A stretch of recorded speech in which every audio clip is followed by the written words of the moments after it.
Hey everyone, welcome to the Annie Tunes In podcast. I'm about to sit down with Dr. William Li, a physician, scientist, author of Eat to Beat Disease. This one's super interesting because we talk about all different ways that food can cure you. Can we starve cancer? Can we cure things like blindness, obesity, heart disease with just food alone? And why it is that food is so important and eating clean, eating a more plant-based diet. He goes into detail about things that he does to live a healthier lifestyle and what he eats, talking about coronavirus and stuff like that as well. So this is super interesting and I hope you guys enjoy it. Thank you so much for meeting me today. I appreciate it. My pleasure. My pleasure. Great to be here. Yeah, so I was super interested in what you do. I've been reading all about you, which is why I reached out to you in the first place. So I wanted to just kind of share with everyone what you do, what your specialty is before we get into, more questions, just so people know who you are and what you're all about. Sure. Well, I'm Dr. William Li. I'm actually an internal medicine physician. I'm an MD. And that means that I take care of men and women, young and old, healthy and sick. And my own approach to medicine has always been to try to keep people healthy.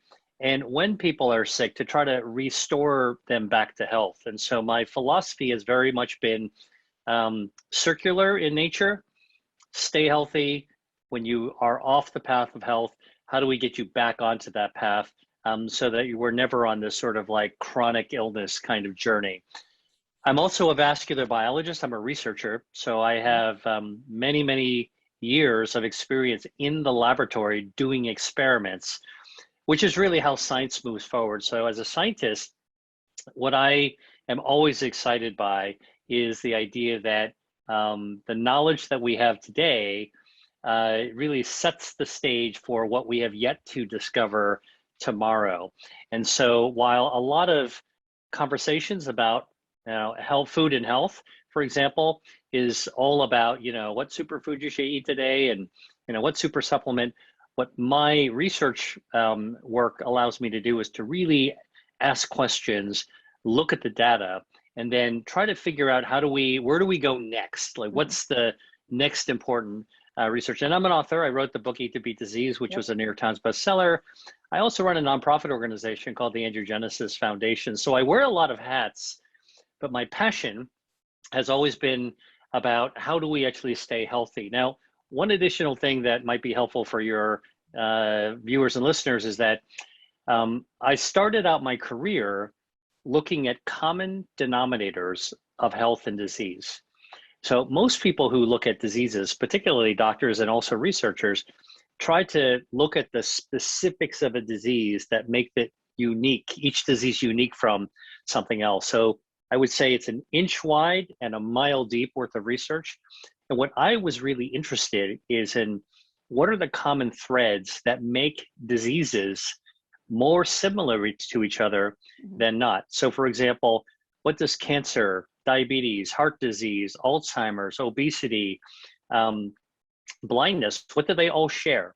And I'll give you the answer in 1 second. But by understanding those common threads, the exciting part is that we can then begin to reimagine a future of health where it's possible to pull back the bow and send a single arrow of interventions or preventional steps through multiple diseases at the same time. So it's kind of a scalable impact that I've been. So using that approach in the biotechnology world, where we've been looking at cancer and diabetes and vision loss, blindness.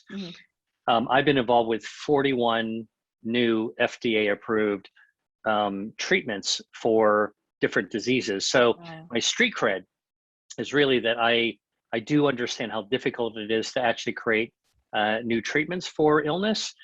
But that was the inspiration for me to go back to say, how do we prevent disease in the first place? And if you're talking about prevention, you really can't talk about drugs. You have to talk about something that is safe, available, people can get behind and lean into.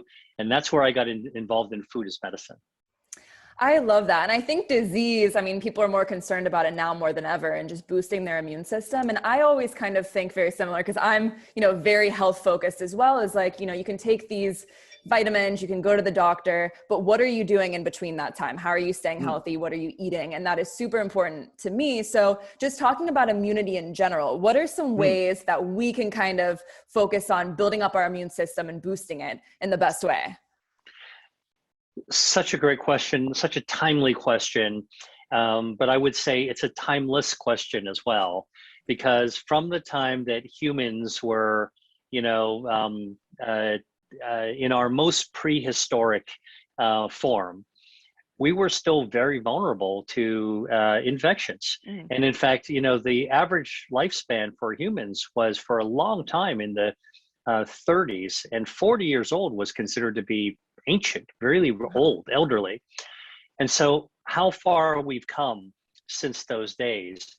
And yet here we are looking at our immune system as the difference between getting very sick. For example, we just have learned this lesson from the pandemic, versus being able to survive an illness and be able to carry on with our lives, because that's also something that I think all of us are clamoring to do, is to get back on with our lives. So our immune system makes all the difference in the world. Now, when I went to medical school, the immune system was taught as sort of a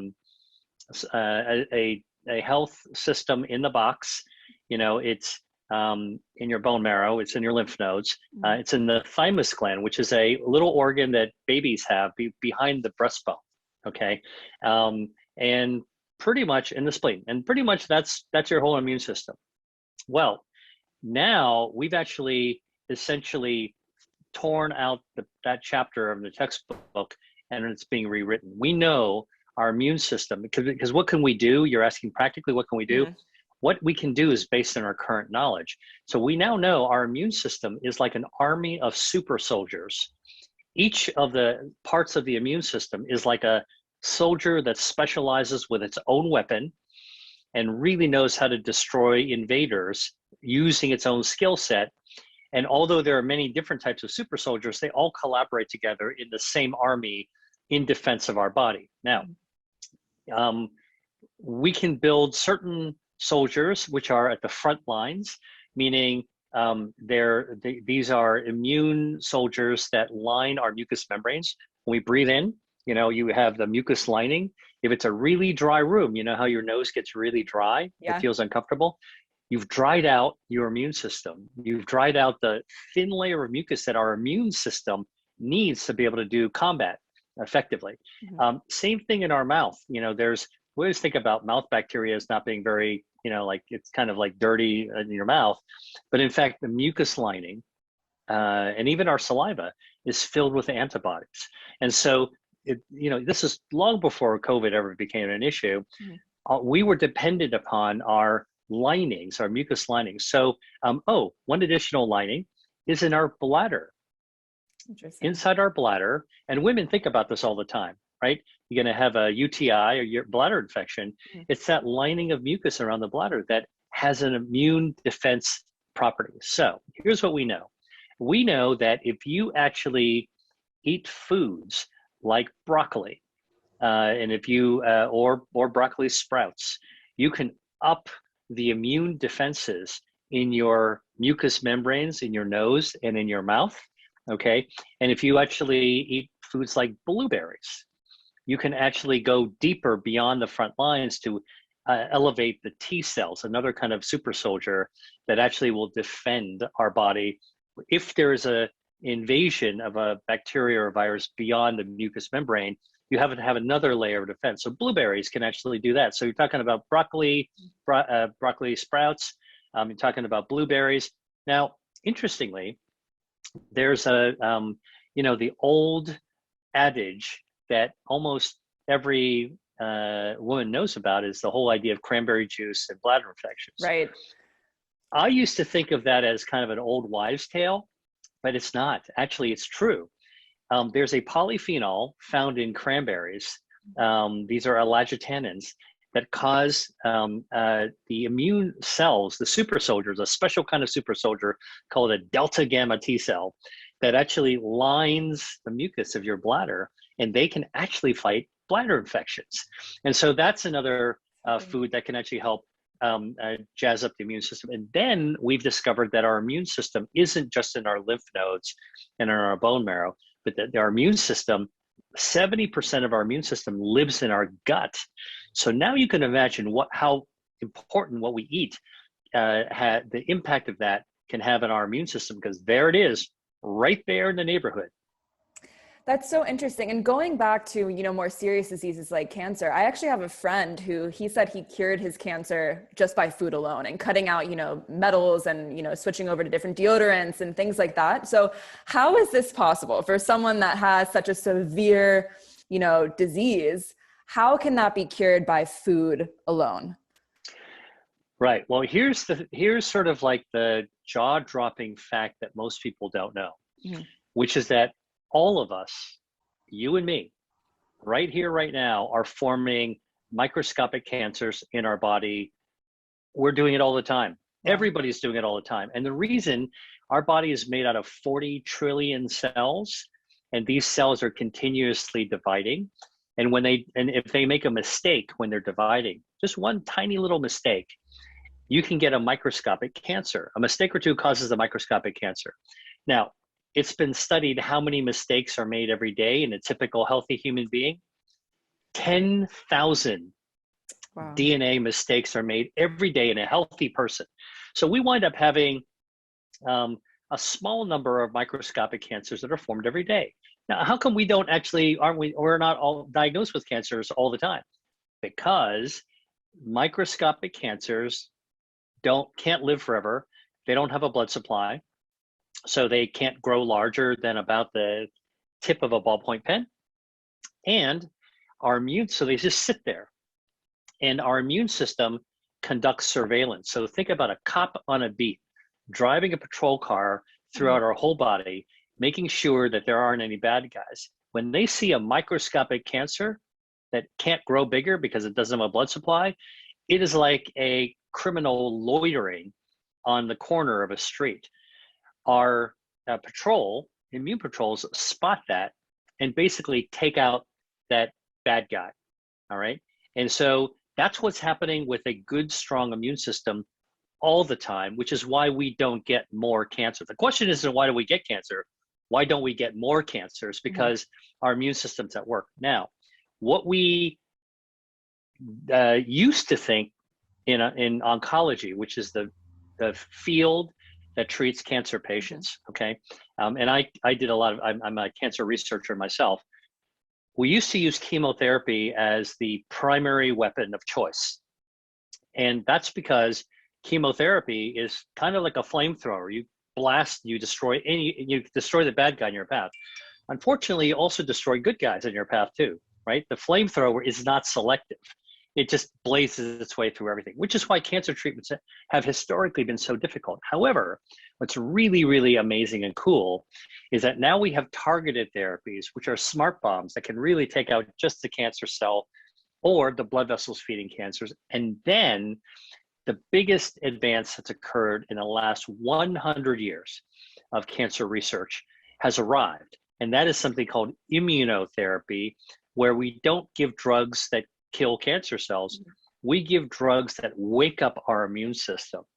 And this immunotherapy is able to not only help us tackle the tiny little cancers, which it can, but what's amazing is it allows our body to tackle big cancers that have spread even to the brain. Now, this doesn't work for every patient in every circumstance. We don't know all the answers to why, but for some people, it actually can perform what would otherwise have been thought of as a miracle, but it's not a miracle. It's waking up our immune system and letting those immune super soldiers do their job to clear out the bad guys. So cancer is a foreign invader inside our body, and viruses and bacteria and coronaviruses, those are invaders from the outside. That's the importance of our immune system. Interesting. So we know to eat clean, we know to eat foods high in antioxidants and all these things. What is your viewpoint on meat? I know that some people are kind of questionable when it comes to disease or being healthy, unhealthy. If meat is okay, what is the best kind? Yeah, well, Annie, this is a question I get asked a lot, which is, first, I get asked, are you a vegan? And the answer is no. I actually eat everything, but I eat mostly vegetables and legumes and fruits and seeds and herbs. Mhm. I eat mostly a plant-based diet. Um, uh, and then people ask me, well, so is it better to be a vegan? And what I say is that all the research that's been done, mine and others, have shown that eating mostly vegetables, eating plant-based foods Mm. is almost universally healthier. The more plants you eat, the more the stuff in the plant, these are bioactive natural chemicals, Mother Nature's pharmacy with an F, not a PH. Mother Nature has actually armed our plant-based foods. They activate our body's health defenses, our immune system, our circulation, our stem cells, our DNA protective mechanisms, and our microbiome, these 5 health defense systems. And so plant-based foods activate our health. And not surprisingly, it's better for us. Meat might taste great. And most of us started out life not as vegans, but most of us started out life, having eaten a lot of different things. Mm-hmm. It's later in life that a lot of people realize, I don't feel so good about eating a lot of meat, a lot of saturated fat. And by the way, most cultures, meat used to be so expensive that people ate very little of it. So this is why if you go to the Mediterranean, the rural Mediterranean, where the healthy stuff is, or in Asia, for many years, people didn't have money. So it was hard to buy, a T-bone every night on your thing. So people sliced the meat, they ate very little of it, not very often. Hence, you have healthier Mediterranean and Asian style diets. In America, and I think in parts of Western Europe, eating meat became a sign of prosperity. I can afford meat, and meat became more accessible, Mm-hmm. and so then we wound up actually starting to really overconsume meat. Here's what we do know about meat: eating lots of meat, red meat especially, can elevate high blood pressure, has a higher risk of cardiovascular disease. We think largely that the contribution of saturated fat.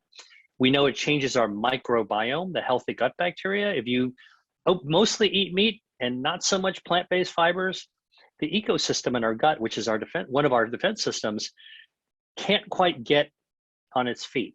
So, just like way too much meat here, fellas. And so our inflammation levels go up, our immune systems go down. It doesn't work quite so well. So plant-based foods. And then, by the way, there are some specific things like ultra processed meats or processed meats, the stuff that you get at a deli, Mm-hmm. The lunch meats, the pepperonis, all that kind of stuff. By the way, the stuff that most people get in the deli or the grocery store in a deli section, that's not the same as the traditionally hung dried meats, because there's all kinds of ultra processing and chemicals that get put into stuff that's cheap and widely available that we serve school kids for lunch. Mm-hmm. That definitely is damaging. In fact, the World Health Organization has identified processed meats, hot dogs, sausages, pepperonis, all those kinds of the commercial stuff as a carcinogen because it's actually associated with higher risk of cancer. So I'm not against eating meat. I think that we should have the freedom to make our own choices. And you know what? I have to say, I've tasted some pretty tasty meat in my day. However, by from every angle, by every measure, eating plant-based foods is a lot healthier. And I would say if you follow the trail to the kitchens of the Mediterranean or of Asia, there's some really delicious plant-based foods. So it doesn't have to be rabbit food or the garden salad every single day. There's so many foods out there. I wrote about 200 different foods, mostly plant-based, in my book, Eat to Beat Disease, that I think are really worth people checking out. What do you think of vegan products that have like soy-based, like tofurkey and tempeh and tofu and stuff like that? Is that okay to eat, even though it's minimally processed, I assume? What are your views on that? So tempeh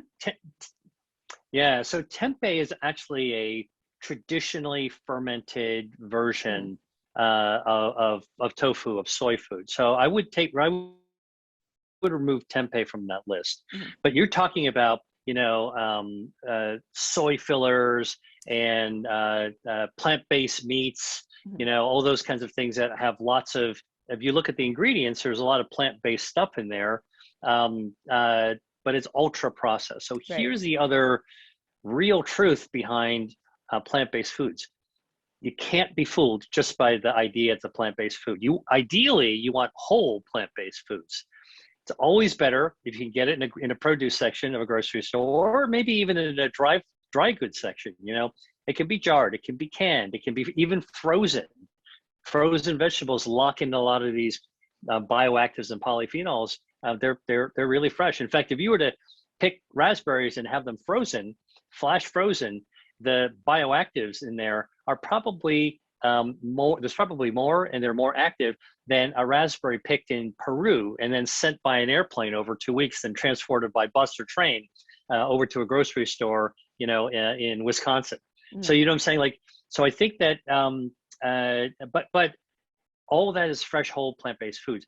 The processed stuff, not good for you. Ultra processed foods, even if they originated from plant, like soy lecithin, ultra processed soy, none of the benefits have been demonstrated. All of the benefits of plant-based foods have been whole plant-based foods. None of the benefits have been shown in ultra processed plant-based foods. So I would say, read the label, try to eat fresh. If you're going for something in a box or in a bag or shrink wrapped or something like that, and it's plant-based, just be really careful. If it looks like it's ultra processed, it might taste great. You might want to eat it anyway, but that's not giving you what you need. So make sure you eat enough fresh, whole plant-based food. So I know that you eat mostly clean. Do you ever have days where you have cheat meals, where you want a slice of pizza or you want some chocolate or whatever that is? And if so, is it okay to do that, 1 to 2 days a week, and you're still kind of living that, healthy, clean, disease-free lifestyle? No, I'm glad you asked this. So here's, first of all, patients always ask, what should I be doing for myself? And I know I should be eating healthier. And I don't lecture them, about don't do this, don't do that. I never want to make somebody feel self-conscious or embarrassed or judged.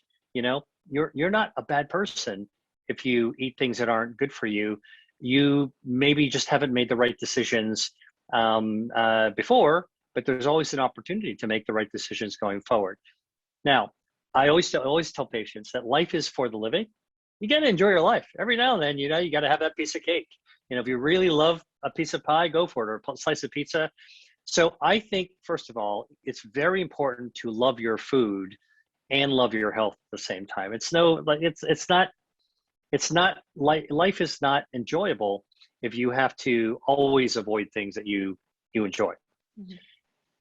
However, here's how I think about it. When it comes to food and health, it's not just about the food, it's about how our body responds to what we put inside it. So if you are eating most of the time foods that actually activate our health defenses, activate angiogenesis, our circulation, activate our stem cells so we regenerate from the inside out continuously, activate our microbiome so we have that good healthy gut bacteria, lowered inflammation, better hormonal, better metabolism, protect our DNA from mutations, which can be a problem, slow down cellular aging, and protect our immunity. If most of the time we're eating that way, let's call it 90% of the time, because I have high standards. I could make even higher, but let's say 90% of the time, okay? You know what? You're probably okay if you eat a slice of pizza every now and then. So I try not to judge by saying, I give permission for you to eat a slice of pizza every week. What I'd say is, you know what? Focus mostly on good stuff. If you know that you're doing your body a service most of the time, every now and then, knock yourself out and do something you enjoy, even if it's not so good for you. Try to eat clean.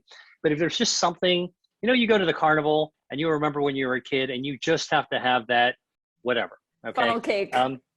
Funnel cake, corn dog. I'm trying to think of all the things that, fry bread. Yes. All that stuff. Enjoy yourself, but just know that that's not so good for you. Thank goodness you've been helping your body stay strong and have health defenses, you're probably going to be able to overcome whatever that not so good thing is. And then just make sure afterwards you're continuing to do good for yourself. And I think that's what makes life reasonable. Mm-hmm. I totally agree. Now, from an entrepreneurial standpoint, this is a different question for you. What was it that kind of allowed you to take your business to the next level as far as getting known? When was it that you started doing these TED Talks where you were like, people now know about me, people know my message? Like, how did you get your message out there to people initially? Yeah, so, I had I would say a very academic beginning, my origin story. In college and in medical school, I did research in a laboratory and I published papers. And of course, most people don't read research papers. They're in a library or in the cloud someplace, and if you're a researcher, you might read it, but most people, the average person doesn't. And I started to realize that, as I was talking to patients, that there were more people that were asking me the same questions all the time that they didn't know the answers to. Like a simple one would be, hey doc, you've just written me a bunch of prescriptions, but what can I be doing for myself? And what you just said earlier, Annie, is brilliant. Healthcare is a lot more than what happens in the doctor's office with with an examination, a prescription, an injection.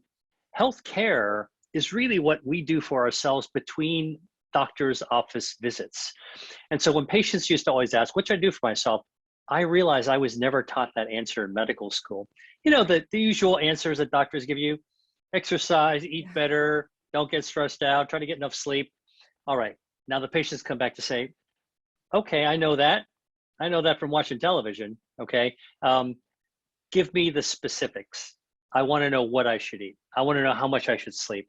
And so I started realizing that there was this huge void, gap of the same questions people were asking. And I got really interested in the food part because I'm kind of a foodie. I really respect the role of food in people's lives and cultures, because food is one of the most intimate things in our lives. It tells us who we are, our preferences. It tells us how we grew up. Everybody can remember a smell from their mom's cooking when they were a kid, right? It tells us about our community. It tells us about our culture. In America, everybody came from someplace. And so this is why food is such an important part of our lives. And yet, a lot of people just move through life wolfing down food. They call it, eating to live, or sustenance. I have to just, get enough calories in my body. And yet, if you look at other cultures where food plays a profound role in the families, the connections, the friends, the history, and the health of the person, now you realize people eat to live. They actually enjoy the act of eating. They're proud of what they're eating. Nobody wolfs down a meal in 20 minutes, in some of these traditional cultures. And here we are living these crazy rushing lives. So I think that from an entrepreneurial perspective, I realized that there was this message that people obviously wanted to hear. They were not getting it from their doctor. So I stepped out from the white coat, the foreboding hospital. And I basically said, where can I tell my story? Where can I send my message? I started to do some work on television, broadcast TV. I started to do some stuff online. I did get invited to give a TED Talk. And I have to say, and this was a TED main stage talk. So, and it was in 2010. So, and there's a lot of awesome TEDx talks now, but I can tell you the original main TED, you are there on this red circle. And I did this back in the days when most people didn't know what TED was, in an opera house with 3,000 people staring at you. And you've got no podium. You've got no handheld mic.